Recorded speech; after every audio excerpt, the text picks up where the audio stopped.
Everyone is obsessed with how much money they make. But here's what nobody tells you about hitting 7 figures.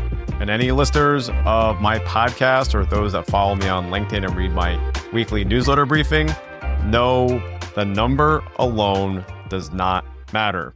It's really instead about how you're growing your business and what you specifically take home. You could be doing $1 million, $2 million a year and barely paying yourself 6 figures. I've had those conversations. Or you could be doing $200K and have it wrapped up in a single anchor client or a few legacy clients. And I've hit on this before.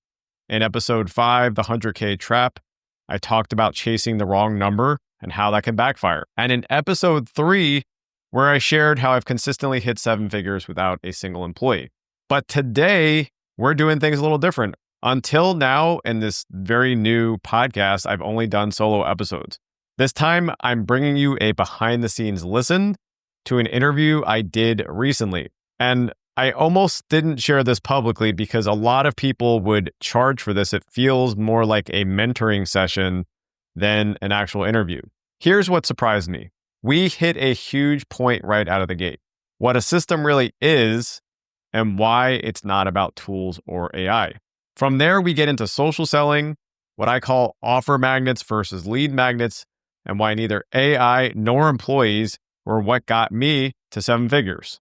The host, one of my most successful clients, Danny Del Vecchio, who went from totally unknown on LinkedIn to a top voice and was recently ranked the #1 video marketing creator in the US.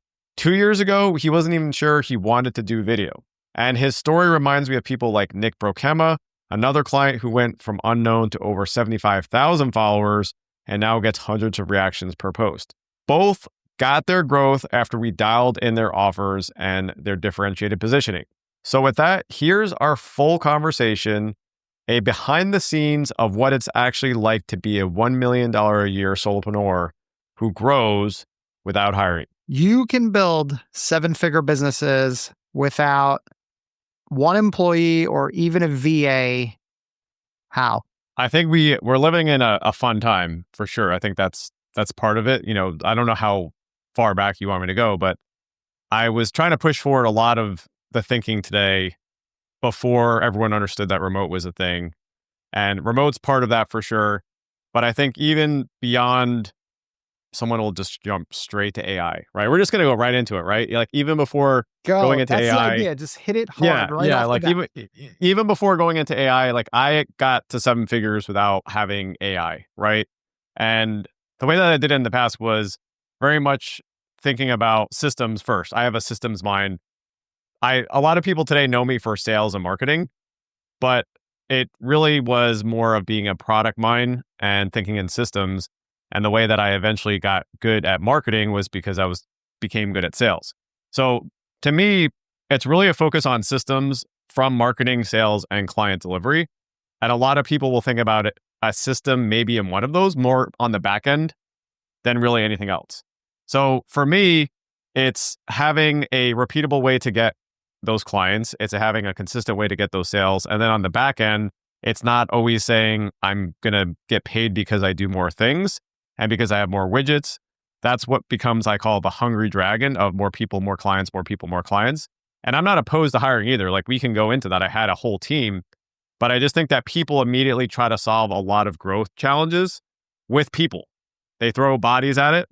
They throw low cost labor and suspect that someone who's going to get paid significantly less than you is going to do a better job at that thing, especially if it was in an employee situation when they have zero equity. They're not going to work as hard. They're not getting paid as much.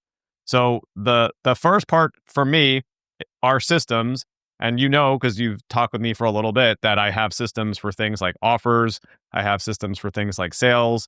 And I have, more recently developed a lot of systems on the marketing front. Because if you have those two parts working on the first part, you can grow, I think, honestly, today to maybe even 5 or 10 million without having a large team. And I've seen it in the marketplace. I think a lot of people misunderstand what a system means. I think people for sure. just it's a buzzword that, today too. Yeah, not to interrupt you. Go ahead. No, it's a I'm saying, buzzword today. people think like a system is like just like an automation. It is a software, it is an automation, but I feel like there's more to it. And that's something that I've learned from you is that there is more to it. So like, can you define what you look at as a system? Yeah. So, and that's actually why I brought up AI, because I think people will even just say AI is a system. A system is just a repeatable way to get results. And it has something more than automation for sure. In fact, I have a philosophy around before getting to automation, because you can automate things and they don't get you results. I have had clients who are like, well, I'm automating using this tool. And I'm like, how's that going for you? And they were, excited about it, like, oh, I'm automating connection requests and messages through Dripify, or I'm automating this and that. And I said, okay, like, tell me about that. And they're like, yeah, I don't get any results. I'm like, so why have you been doing that?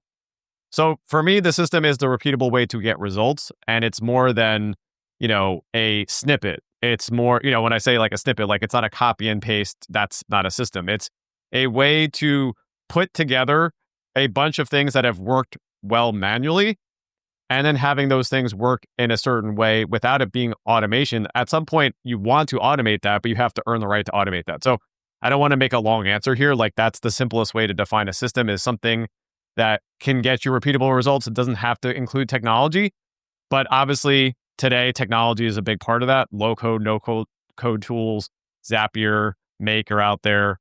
Those now are almost like the OGs relative to some stuff like ChatGPT and some of these other platforms. But I'll just stop there for a minute so we can kind of, get to where you want to go.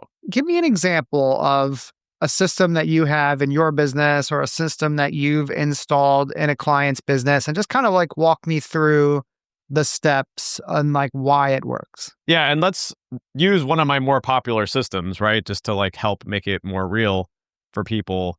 But I talk about scalable service offers, and a lot of people today talk about offers. They might even talk about scalable offers. But the way that we approach the offer in a way that understands, is it working today? Does it need to be changed? And how do we do this in a way that where we sell one thing, we don't just sell it once and never do it again?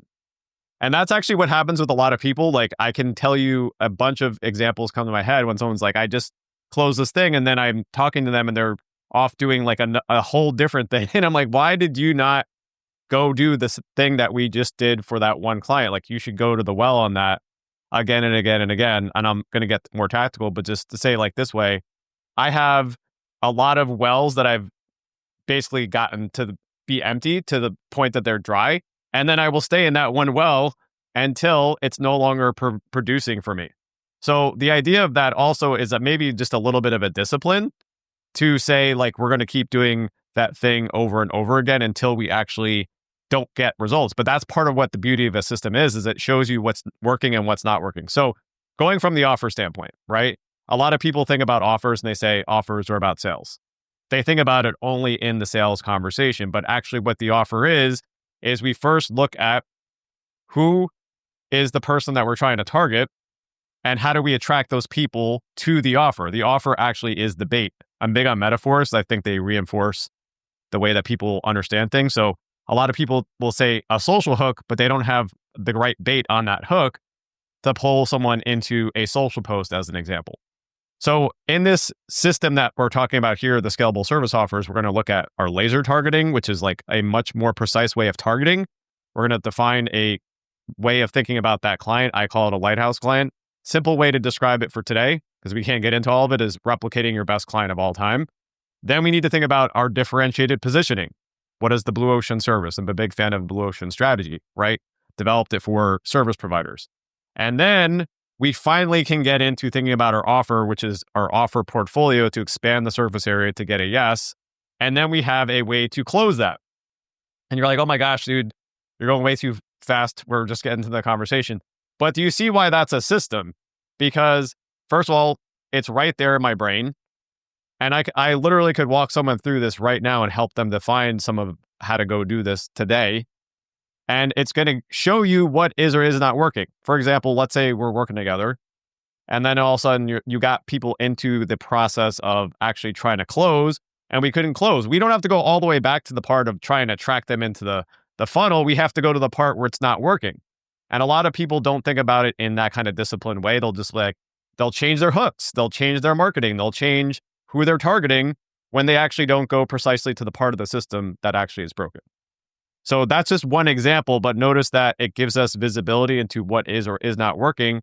And at some point we have a signal to say we should no longer be doing that thing, or we have to come at it at a different angle, or we have to change our positioning. And again, the system helps show us that. Beautiful. So let's go back to these blue ocean services here for a minute. Every market I feel like is saturated these days, especially with like how many people are trying to be solopreneurs or trying to be coaches and consultants and even like small agencies and things like that, right? How are you looking at it and how are you advising people who have a service that many people are competing for the same exact clients that promise similar results, that have a similar service? Like, how are you helping them differentiate in the market? Couple of stats too to back up what you're saying. And obviously people can watch this from around the world, but just the US stats are something like by 2027 and definitely by 2030, more than half of the workers in the US are going to be people who are not getting a W-2. They're not going to be on payroll. And, there's probably some gig workers in there, but really thinking about it from the knowledge workers specifically, right? People are disillusioned with working the 9 to 5.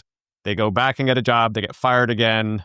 There's now people that are trying to replace humans with AI, saying we could just go cut costs. Some startups are even saying Duolingo and a bunch of them that are like, we're not hiring anymore. We're trying to actually just have every person duplicated by having an agent or AI or whatever it is. So I definitely want to back it up besides like our anecdotal evidence. Right. I have worked with probably, I don't want to say it's exactly this, but like, let's say it's been dozens and dozens of ghostwriters. I've worked with a lot of people who are marketers. I've worked with a lot of people who are in video.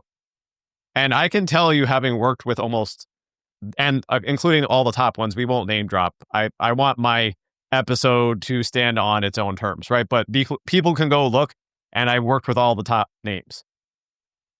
I can tell you, having worked with all those people, including people like yourself, and that there actually really is a distinct lane for each one of them, that we focus on their social proofing as well and their unique backgrounds, and which is not easy for that person to find out. That's part of why they actually like to go work with someone like me, because they have the curse of knowledge. They can't see the patterns, right? They can't see why they actually are different. I kind of describe it this way sometimes, Coach Steve.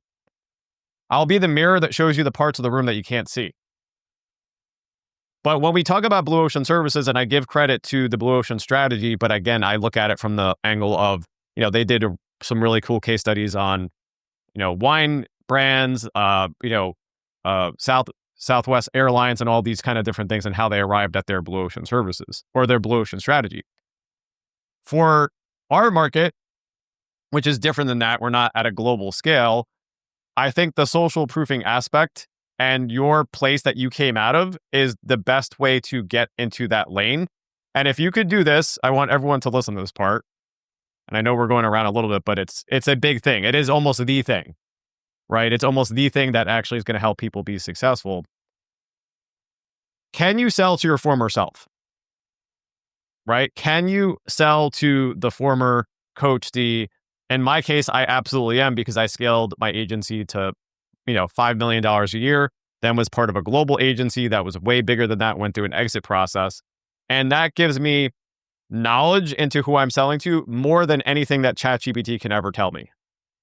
More than Perplexity, more than talking to a bunch of people, because I've just done it for 15 years. And I've also always worked with entrepreneurs. So the blue ocean service is not just who are your competitors, it is who are the alternatives. And then you start to map out what are called the factors of competition. It gets really geeky, so I'll stop here, to figure out what is the part that is super competitive, like saying, I'm going to go write more posts, or even saying, I'm going to get you leads, to, well, here's specifically what we really want to do with that person. And they actually don't really care about leads because they already have a bunch of leads. It's actually about, transparently, their ego. They want to go viral or they want to have more visibility, or they want their buddies from the golf club to say like, oh, I saw your post on LinkedIn. And those are the things that you can't get by just focusing on more, better, faster. Okay. All right.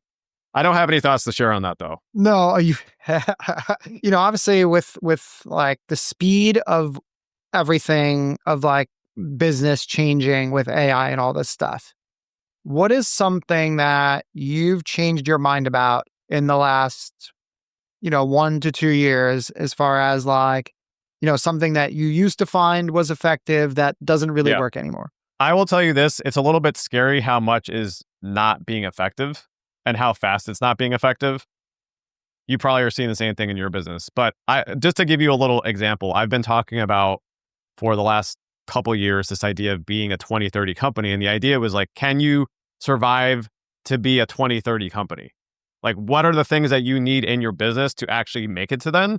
Because I've been doing this thing for a long time and I've seen literally the internet start, right? Like people used to have to code to put something on the internet and upload it via an FTP server. And then this thing called Blogger came out and you could just press a button and your words magically could appear on the internet. So I've lived through that, apps, so on and so forth. And the speed at which this is coming is actually kind of like scary to me, not to the point that like I'm shaking in the corner, but I think the 2030 company might almost be like a thing I can't talk about because it's really like, are you a 2026 or are you a 2027 company? So I've been talking a little bit about this through the lens of especially like marketing, and that marketing, just marketing itself anymore doesn't work alone. It works very, very effectively if you have a very large audience and maybe you have a volume play. But if you are someone who's trying to sell like a 5 or 6 figure thing, just having marketing alone isn't going to get you the kind of leads that you want anymore. You actually have to have a go-to-market motion with that marketing. And I'm not saying don't like stop marketing, but don't expect that the post on social or the video or the blog, the blog or any of these channels are going to just get people to come over to you and say, hey, I want to pay you some money. Like that was a great glory days that we've lived through, especially if you're someone on LinkedIn, which I know a lot of your audience is.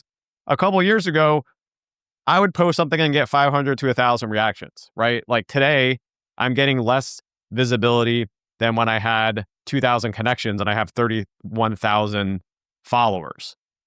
So I think the thing that I'm changing specifically is I no longer think about LinkedIn content or anything like that as the way I'm going to get clients. I have to use that as sort of what I call the net.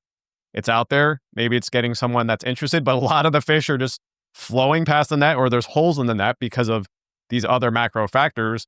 And largely speaking, it's going to be because you have a go-to-market play like being in the DMs or having other things that support that, like having an email newsletter that does a sales CTA or that is just a sales newsletter, or transparently, that little newsletter is actually just showing you who's more engaged, and then you're directly hitting up the people that are engaged there versus even trying to do a broadcast. Because I used to be able to do a send and say, would you like to learn about this thing? And I'd have 100 people replying back.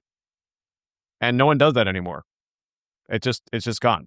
I covered a lot there, so I'll let you, go into something deeper if you want to. We're talking about social platforms. Are you saying like you don't look at the social platform or the content on the social platform as your means to generate leads anymore? Then what are you looking at the content to do? What is the purpose behind the content that you are putting out on LinkedIn or whatever other social channel that you're out there on? Yeah. And I've always talked about this through the lens of social content should be distribution versus conversion, right? So I still think there's an element. It's not like I just started talking about that concept. I just think in the past that we would actually get some lead interest or some more generation of people into leads because we were getting the visibility, we were getting the distribution that LinkedIn was rewarding people. And honestly, we helped build the platform that they then are monetizing, right? Like you and I were people and a whole bunch of others were basically building their platform to help them. Now every single post has a boost post. So to some extent, it still is an element of like just having some amount of visibility. So if someone Google searches your name, your LinkedIn profile is going to probably show up pretty high. And if the last time you posted was 3 months ago, like people are going to think that no one's home, right? People are going to think that you're not out in doing business. So it's still about some of the same things. It's still about thought leadership. It's still about establishing credibility. But I think about everything that I create as a thing that I can reuse within a sales motion as well, within a go-to-market motion as well. And so if I do a post, like I did a post today, that is really not even on brand for me necessarily. And it's actually a post about the changes of social selling. And I'm going to take that and I'm going to use that mostly through DMs and emails. I might even do something where someone who I have talked to an email, like, hey, yeah, if you are someone who's on LinkedIn, like you have to pay attention to the new way, what I call the 5 new rules of social selling. So I might create something that I know that's not going to like go viral or do something like that, but I'm creating it with an intention to use it within my larger, what I call my pipeline pushing system, right? So a lot of those things have an intention beyond they're going to die in the feed in the next 2 hours effectively. So how can I use that for the next 3 months? How can I create something that is going to be an asset that I can go back to? I literally have hundreds of posts that I've tagged, and I have little short URLs. Like you can go to kyrm.sh/103K, and that shows how I closed $103,000 in 7 days, no ice baths included, right? But I then can use that to social proof further while I'm having all these other conversations. If social content is not a lead generation channel, it's more of a distribution channel, like you're saying, then you need lead generation channels. And one of the things that you brought to the table or that you've kind of flipped on its head is lead magnets. And you created something that instead of a lead magnet, you call it an offer magnet, which is that trade. You need to trademark that. I feel like you need I have so many things, man. I couldn't trademark all of them, but yeah. I think you need a TM like offer magnets or whatever, because it's your thing. But anyway, so talk about the difference between like a lead magnet and why a lead magnet is one thing and an offer magnet is way more effective. And I think this kind of goes into what we were talking about a minute ago. The idea being that lead magnets in general are where emails go to die. I kind of lead with that every time I talk about a lead magnet. Most people go to build a lead magnet. It's not something that comes out of the current existing work where someone has told you that thing that you do is really valuable. And as a result of that, they don't get people into a queue who are actually going to then convey into part of the business, into one of your offers. So the idea of the offer magnet is take something that clients have already told you that's hyper validated and tie it specifically with an intention to generate revenue more quickly, because it might be something that you do early on in the process, right? When people come and join and work with me, one of the first things that we do is actually work on our offers, because the offers are the link between marketing, sales, and client delivery. So I can take a portion of that, expose that publicly to people because they already have said, oh my gosh, I just had 3 new clients join last week. And they're like, I can't, my brain's exploding just on this one thing that we're doing. That's great, right? So I know that that's validated.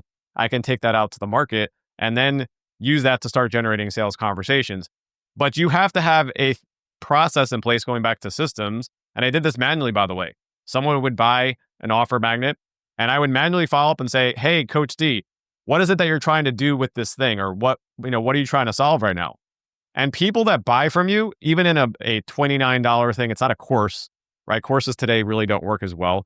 But something that they've spent $1 on or invested their time into, they're going to have a conversation with you. And I generated hundreds of thousands of dollars because that was a conversation opener, which I then later automated.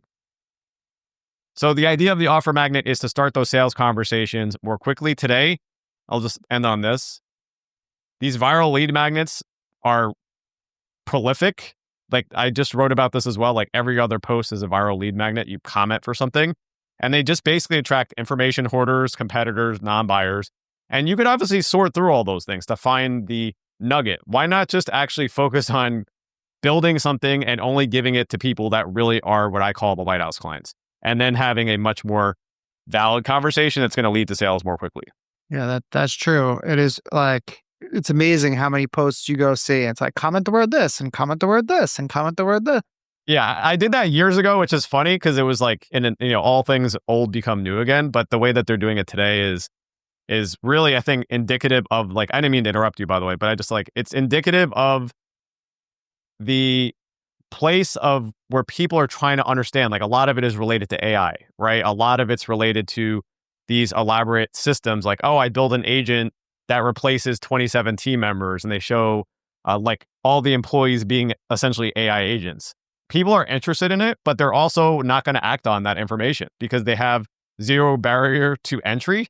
Essentially, there's no commitment or friction other than here's free information. Again, you've worked with like 500 plus solopreneurs or whatever, again, helping them build and grow. What is something that like your best clients or the best solopreneurs understand that most people don't? Yeah. And, I think if we actually counted the number of entrepreneurs, it would be even higher than that. But like, that's who I've worked with in the last number of years, right? Like specifically as service-based businesses. And I would say it this way, maybe I'm going to answer it slightly differently and you tell me if you want me to go a different way. It's less about understanding and it's more about people who understand that execution is better than perfection. I want to say that again, like execution is better than perfection. You were an example, and I think it's pretty transparent that I've worked with you and we worked together for a while. Yeah, and I've totally. also worked with you as well. Like you've helped me on some video stuff. You're the perfect example when I talk about a lighthouse client of someone who I don't have to come over and I'm going to like use this visual. I know that people will listen to this as well, but it's like, let's take the mama bird and like feed the little baby out of the mouth and like spoon feed, right? Like making it I'm making it vivid here because you didn't need that, right? It's much more about, I see what someone like Ken is doing. He has given me a framework, a system, a playbook, but you just can observe what I actually did and implement and execute on that. And you're not going to like ask for permission on how to go do any of those things. The people that come in, and I have worked really hard because I have so much material and get just overloaded by that. And they just go into like doing nothing for months. And I keep pinging them. I'm like, hey, like you're working on doing content, you're working on your website, you're working on all these things that are not going to move the needle in the business, or you've actually built a decent size audience on social or your email newsletter, but you're not selling anything. You're just showing up as a buddy. Execution and being okay to say that like you've provided a lot of value, it's okay to sell.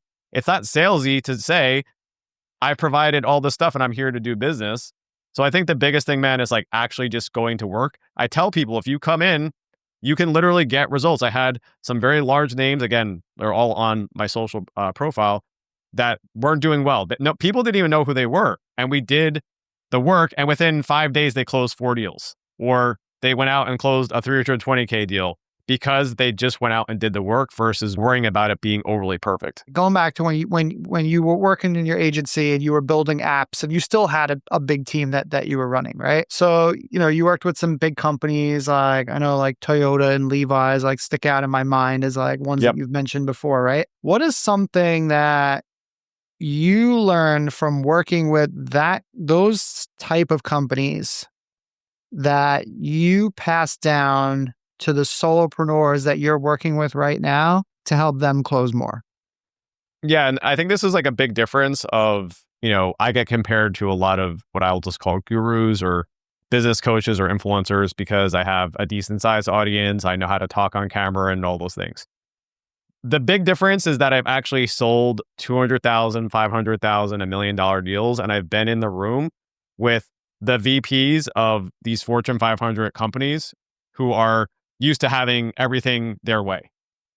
I won't say the names, but I've literally been in situations where I had someone say, well, we're so-and-so, so we automatically expect a 20% discount because they also think that they probably are already always being overcharged. And I'm like, that's fantastic for you, but I'm not a global enterprise brand. I'm a small business. And if you want to work with us and get the results and the speed and the agility, that's not gonna happen. So, sorry. Or we've had to literally get approval up multiple levels to a CIO level for them to work with us because they're like, yeah, we don't usually work with companies under 50 people. So part of what I try to explain through that process, obviously part of that is the differentiator that I can actually pull from those stories, right? And be able to say like, here's what it looks like to run a $5 million thing or as part of a $20 million agency and so forth. But it's really understanding that there is not a one size fits none approach to selling. If someone is selling you something that is $1,000 or $2,000 and they've only sold those kinds of things, they can't teach you how to close a deal that's bigger than that. Or if they sold something else that was wildly different, it was a completely wildly different thing that doesn't translate.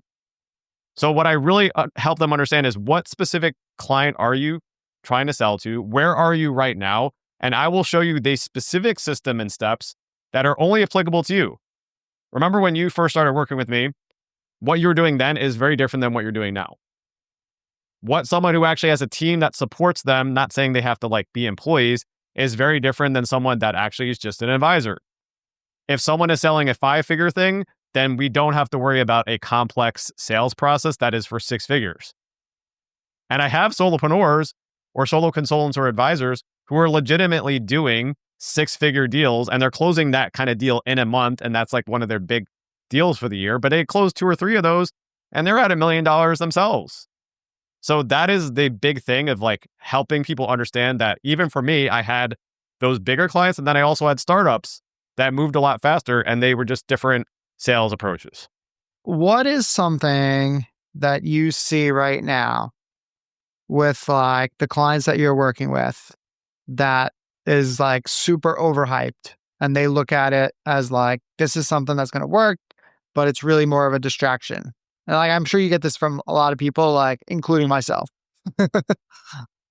I think unfortunately right now there's a lot of more shiny object syndrome than there has been in the past. And I used to deal with this relative to just tools, because tools aren't new, right? Like I was an app guy, so there'd always be a new app, but especially in the B2B world for consultants, and they're seeing not just like ChatGPT and Claude, but they're seeing that new thing in their feed every single day that they have to have. So I'm really focused on making sure that they aren't getting distracted by saying, oh, well, I just worked with, ChatGPT, or I just worked with this thing. And I come back to just the foundations of, what are you doing today that's solving a problem that you have right now in the business? I had someone recently, and I kind of alluded to a few of these, but they're like, oh, I'm overhauling my backend systems. I was like, last time we spoke, you had no leads. Like, you don't have any leads. Why are we working on the backend system? And it's because they saw something that's like, well, if I go build a bunch of agents, or I can automate the 27 steps that happens when someone's buying. I'm like, that is a phenomenal problem to go solve that you don't have the luxury of solving right now. You have, 3 months of runway, or you have to pay bills, or you have a kid going off to college. So I think right now it's really keeping people on point away from that. Like, I almost would rather say this, man. And I understand that AI is great. Like, I use AI in ways that people don't use AI. We can get into that if you want. But you don't need to go run to AI to ask it about marketing and sales, because here's what AI has never done. It's never actually sold anything. Not one time. And maybe it will at some point, right? Like at some point it might actually do that. But as it stands, as of this recording, it is understanding marketing and sales from a purely academic standpoint. It's a brilliant child prodigy. But if because we just recently celebrated a holiday, right, around people like us, and you go ask that really smart child something, and then all of a sudden it goes off in some other direction, and like, you made the mistake from step 1, not like step 17. Like, you messed up on step 1. And I have a little bit of an advantage here. I know I'm digressing a little bit from the question, but having led a lot of engineers, especially, I see AI like has the engineer brain, which is, I know how to solve any problem.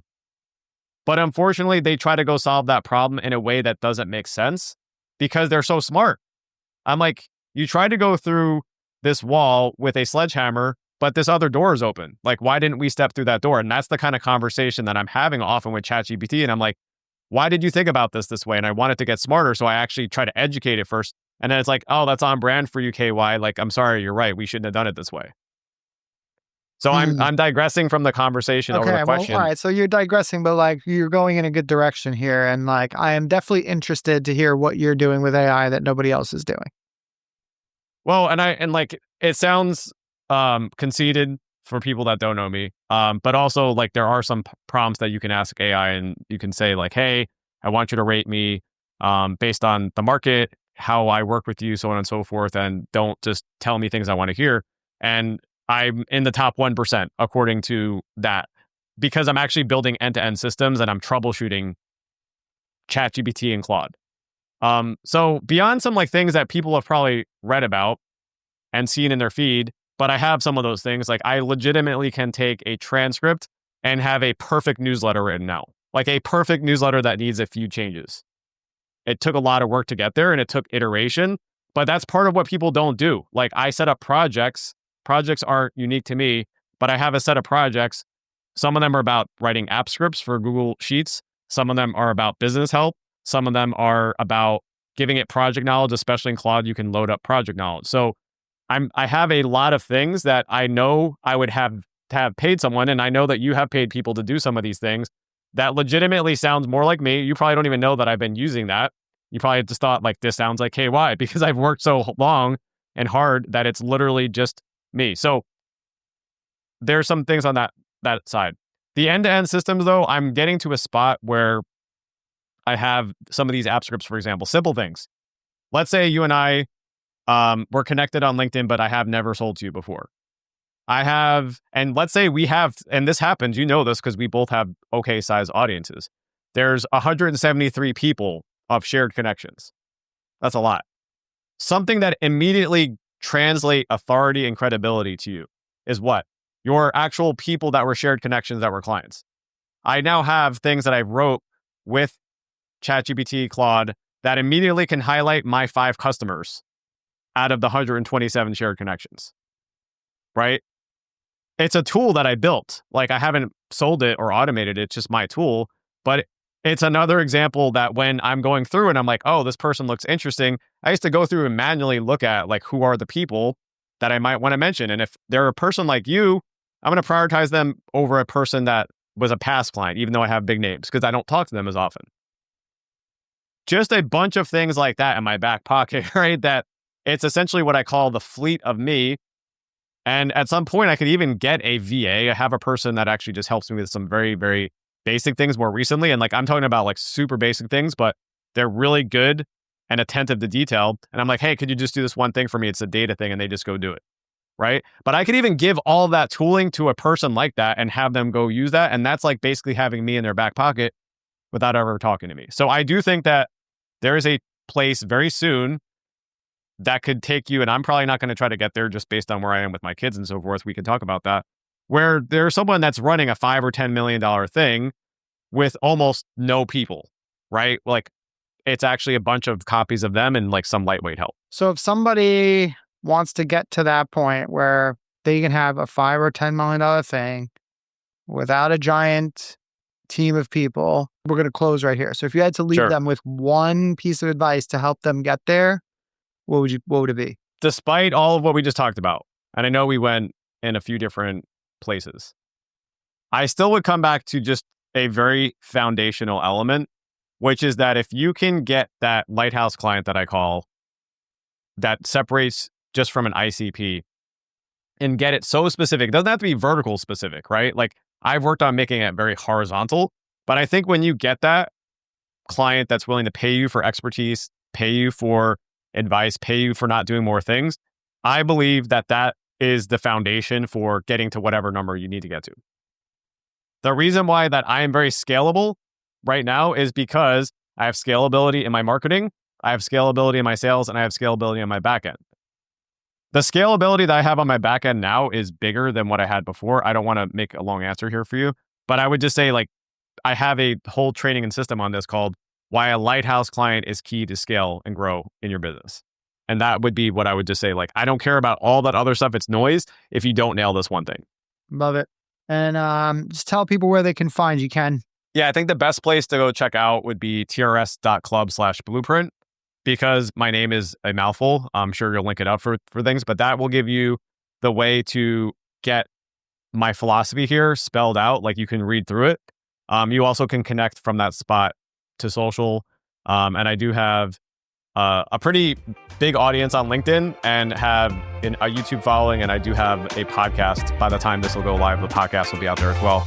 So that's a newer thing, but that's what we're talking about, like finding the new channels, finding new ways to stay engaged with people. So yeah, appreciate the conversation, man. Dude, always, man. Appreciate you. And I will see you in the club.